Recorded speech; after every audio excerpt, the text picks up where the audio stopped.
मैं इस समय निरंतर प्रयास pre vocational and vocational centre sector 58 Noida में खड़ी हूँ। आइए अंदर चलते हैं और स्कूल में टीचर्स और बच्चों से भी मिलते हैं। ये क्लास रूम नंबर 1 है जहाँ प्री वोकेशनल ट्रेनिंग दी जाती है और यहाँ पे मैं अनुराधा मैम से मिल रही हूँ। मैम प्लीज़ बताइए ज़रा इसके बारे में। ये प्री वोकेशनल क्लास है। यहाँ पे हम 16 इयर्स बिलो 16 इयर्स बच्चों को लेते हैं इस क्लास में। और इस क्लास में हमारा प्री वोकेशनल, फंक्शनल और एडीएल्स पे ज़्यादा फोकस होता है। बाकी सारी एक्टिविटीज़ तो सिमिलर होती है, स्पोर्ट्स एंड फिज़िकल, लेकिन इस क्लास में फोकस बेसिकली एडीएल मतलब अटेंडिंग डेली लिविंग स्किल्स जो होती हैं, जैसे कपड़ा पहनना या और जो बच्चे की जैसे शूज़ लेसेस बांधना, इस तरीके का काम हम लोग सिखाते हैं बच्चों को यहाँ पे इस क्लास में। और प्री वोकेशनल स्किल्स में जैसे कि पहले कटिंग है तो पहले कटिंग के लिए स्निपिंग पहले सिखाएंगे बच्चों को कि छोटा कट लगाना कैसे कैंची का यूज़ करते हैं। इस तरीके की जो लर्निंग स्किल्स को डेवलप करने के लिए जो प्री स्किल्स ज़रूरी होती हैं उनके ऊपर ज़्यादा फोकस होता है। अब हम इस स्कूल के आईटी रूम में हैं। मैं यहाँ देख रही हूँ कंप्यूटर्स हैं, लेमिनेशन मशीन है और मैम भी हैं। मेरा नाम है हिमांशी और मैं इस स्कूल की कंप्यूटर टीचर हूँ। डाटा एंट्री भी कर रहे हैं और डाटा एंट्री कर रहे हैं, एमएस वर्ड करते हैं, एक्सेल करते हैं, पेंट में माउस हैंडलिंग का जो भी माउस एक्सरसाइज होता है वो सब करते हैं बच्चे। अच्छा, ये तो बिल्कुल किसी प्रोफेशनल की तरह काम कर रहे हैं। मैं बात कर लूँ क्या? Yes yes.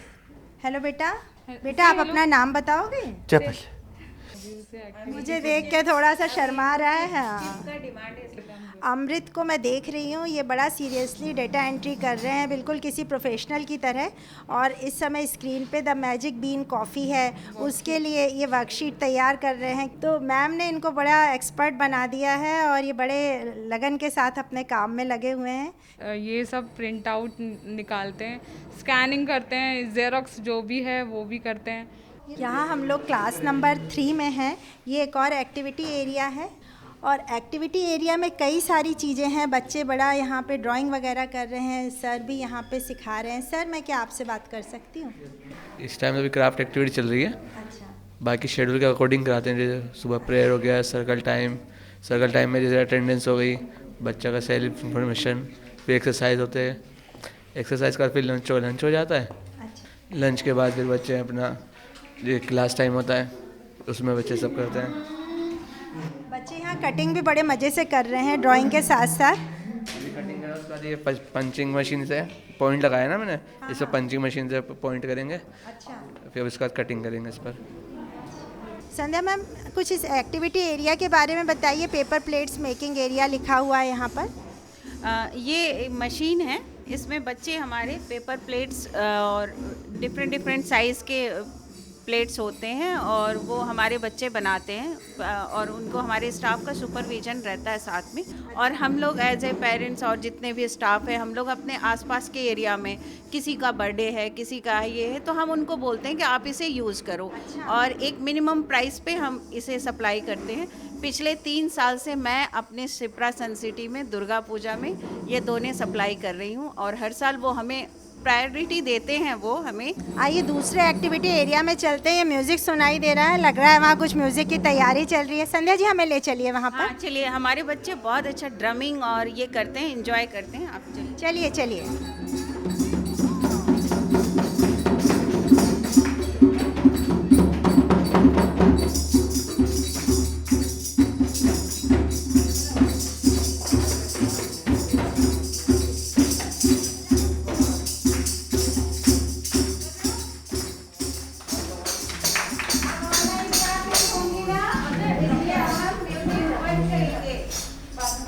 Very good. निरंतर प्रयास स्कूल में आने के बाद में मैं यहाँ मिल रही हूँ मधु मैम से, जो इस स्कूल की फाउंडर हैं। मधु मैम प्लीज़ अपने बारे में बताइए थोड़ा सा, और ये बताइए कि इस स्कूल के बारे में थॉट कैसे आया आप? एक्चुअली ये थॉट आया, मेरे अकेले का थॉट नहीं है, मेरे साथ और भी पेरेंट्स हैं जो स्पेशल नीड बच्चों का मदर्स हैं। तो हमने सोचा कि चलो कुछ ट्राई तो करते हैं। मेरे साथ अनुराधा अस्थाना है, तो हमने सोचा कि अगर हम खुद दूसरे के साथ अब कर रहे हैं सारे बच्चों के साथ, तो हम लोग अपना क्यों एक सेंटर नहीं खोलते हैं। तो इनिशियल स्टेज में जब हमने सोचा था खोलेंगे, तो हम लोगों को ये पता भी नहीं था कि हम इतना एक्सटेंड कर जाएंगे। और बिफोर पैंडमिक हमारा 31 स्टूडेंट्स थे, और हम लोगों को बोलना पड़ता था पेरेंट्स को कि हम नहीं ले सकते हैं, और ये बहुत डिफ़िकल्ट है बोलना कोई स्पेशल मदर को।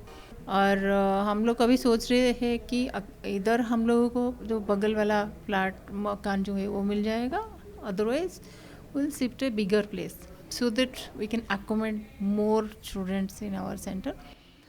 मैं संध्या हूँ, मैं भी एक मदर हूँ और इस सेंटर से जुड़ी हुई हूँ। एक सवाल तो हमेशा हम एज ए पेरेंट्स हमारे सबके दिमाग में रहता है कि हम जब तक हैं तो हैं, हमारे बाद क्या होगा। तो हमारा मेन जो हमारा टारगेट है वो है कि हमारे बच्चों के लिए एक ऐसा शेल्टर बनाना कि जहाँ वो हमारे बच्चे कंफर्टेबली हमारे बाद भी रहें, उनका टेक केयर हो। आफ्टर 16 स्कूल वाले तो ना कह देते थे, तो उसके बाद हम क्या करेंगे, हमारे बच्चे आखिर क्या करेंगे इसके बाद। तो हम मतलब जैसे मधु मैम है, मधु मैम का बहुत बहुत एहसान भी कहो हम लोग एज ए मदर मानते हैं कि इन्होंने इनिशिएटिव लिया कि नहीं चलो हम लोग कुछ अपना करते हैं। तो फिर इनके साथ साथ हम लोग सब कोई जुड़ गए और हम लोगों ने आके बच्चों को एक वोकेशनल ट्रेनिंग देने का प्लान किया कि हमारे बच्चे कहीं इंगेज रहेंगे, कुछ काम कुछ प्रोडक्टिव रहेंगे। मैं देख रही हूँ यहाँ सभी बच्चे एफिशिएंट हैं और बहुत ही अच्छे से काम कर रहे हैं, कई तरह के एक्टिविटी एरिया भी हैं। तो आप इन बच्चों को किस तरह से उनकी कैपेबिलिटी के हिसाब से काम बताते हैं, या किस उनका लेवल किस तरह से डिसाइड होता है, कैसे काम करवाते हैं उनसे? जहाँ मुझे इंटरेस्ट आता है वो उसी में मैं सक्सेस हो सकती हूँ। अगर मुझे जो इंटरेस्ट नहीं है मैं नहीं कर सकती हूँ। ये तो सबके साथ होता है। हमने इनिशियल स्टेज में हमारा जो मिनिमम रिसोर्सेज है उसी से हम काम स्टार्ट करें, और उसके बाद हमने देखा कि कुछ फैब्रिक का काम करना भी स्टार्ट कर दिया। फैब्रिक में जैसे हम लोग टेलरिंग का है, और कुछ स्टैम्प में जो ये जो कलर आपने जो देखा है, जब जो स्टैम्पिंग वाला कलर है वो सब, तो वो भी काफ़ी अप्रिशिएट हुआ लोगों में। मैम, बच्चों को इंडिपेंडेंट बनाने के लिए जो आप ये सेल्फलेस काम कर रहे हैं ये बहुत अप्रिशिएबल है। हम लोग इसके आगे नतमस्तक हो गए आपके काम को देख के। लेकिन मुझे समझ लगता है कि मैं तो बहुत बड़ा सेल्फिश हूँ, क्योंकि मैं जब यहाँ आती हूँ, मैं जब निरंतर प्रयास में आती हूँ ना, मुझे बहुत अच्छा लगता है, मुझे मज़ा आता है, मैं बहुत हैप्पी होती हूँ। दूसरे बच्चे हैप्पी होते हैं तो मुझे और भी मज़ा आता है, इतना मैं एंजॉय करती हूँ। स्कूल से मैं एक उम्मीद और पॉजिटिविटी के साथ ही बाहर आई हूँ। खोल दे पंख मेरे कहता है परिंदा, खोल दे पंख मेरे कहता है परिंदा, अभी और उड़ान बाकी है, ज़मीन नहीं है मंजिल मेरी, अभी पूरा आसमान बाकी है। Bye bye, see you.